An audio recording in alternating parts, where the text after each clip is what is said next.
ಜಗತ್ತನ್ನೇ ಇವತ್ತು ಆವರಿಸ್ತಾ ಇರುವಂಥದ್ದನ್ನು ನಾವು ಕಾಣ್ತೀವಿ. ಜಗತ್ತನ್ನೇ ಆವರಿಸ್ತಾ ಇರುವಂಥದ್ದನ್ನು ನಾವು ಕಾಣ್ತೀವಿ.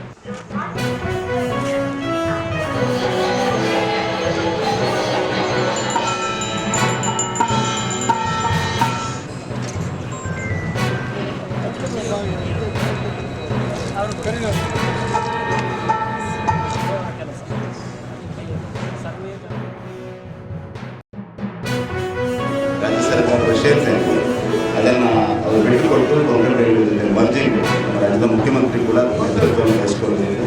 ನಾವು ಅವರಿಗೆ ನಾನು ಈಗಾಗಲೇ ಅವರಿಗೆ ಪತ್ರವನ್ನು ಬರೆದಿದ್ದೇನೆ, ಮುಖ್ಯಮಂತ್ರಿಗಳಿಗೂ ಪತ್ರ ಬರೆದಿದ್ದೇನೆ.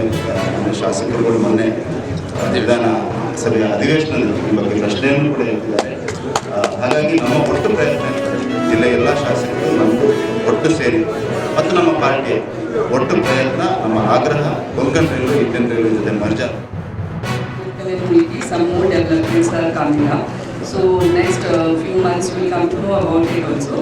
And I assure that this development works definitely will benefit our passengers. Our first and foremost priority is of course road safety. So we work on that, track renewal and everything. So that is going on. Around 53-54 CR we have spent this year for the safety work.